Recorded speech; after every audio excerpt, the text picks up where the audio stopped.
Hello, everyone, and welcome once again to our Midweek Meditation.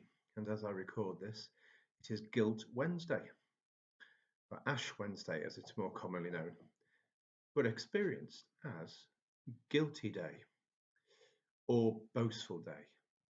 It can either be seen as the day when we are burdened down by obligations to do certain things, or the day to boast, whether externally or just internally, to feel good about ourselves that we are achieving certain things that God may be pleased with.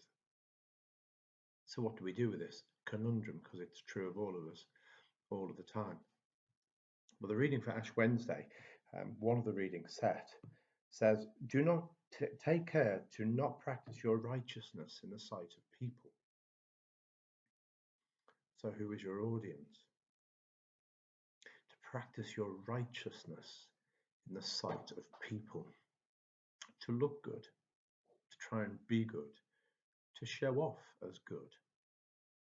In our society, there's a whole new thing called virtue signaling, and you see it all over social media, where people are seen to be expressive of certain cultural norms that are in vogue. And if you're not in line with those, you will be cancelled by a particular group. This happened in the Bible. They were called Pharisees. You're part of the inner sanctum and the inner circle of people who parade a particular kind of behavior. Now, in one sense, you can understand this because there are standards, as we might say in our society, standards in our lives. So you dress well and look well, and you dress appropriately for certain things, for weddings and funerals, for parties, for Remembrance Sunday, for state occasions. People dress up, people do certain things to look good out of respect. But when that gets turned around to say, look at me, then we've lost something of what those things are about. There's nothing worse than somebody turning up at a party or a wedding in the same dress. Men tend to wear the same suits, but you know what I mean. And you can feel that sense of one-upmanship. And Jesus is addressing this natural human behavior in us to either go to despair with the weight of righteousness or parade our righteousness, which becomes self-righteousness.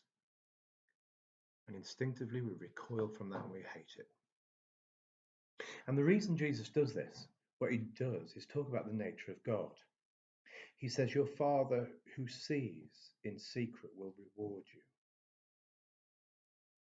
Your Father who sees in secret. There's a hiddenness about God that is deliberate, that is powerfully hidden to draw us into relationship. Because it's only as you draw near to someone that the layers unfold, that hopefully as you get to know someone, you get to know them better and better and like them more and more. And so it is true with God. There's a sense of real hiddenness in God that draws us into God. So we find out more about what God is like. And Jesus talks about do not practice your righteousness, your piety, your behavior, so that people can be seen it. And one thing he does point particularly is you're fasting. Do not look grumpy and miserable when you fast. Do not do Ash Wednesday almost. Do not make yourself look as though you're miserable for the sake of it. And he does the same refrain. When you fast, do not do it so you'll be noticed by people, but by your Father who is in secret. And then your Father who sees what is done in secret will reward you. There's a reward in this. There's a kind of hiddenness that is normal and right and proper, that is its own reward. Because in the intimacy of relationship with God, we find the reward in Him, in all that Jesus is for us as His people. Now, fasting is quite a theme these days. There's all kinds of health benefits to fasting.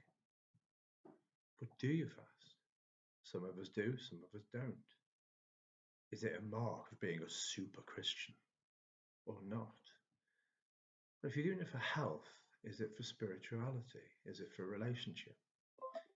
And there's a sense that's normal, where in all things we refrain from certain things to enable a relationship to grow.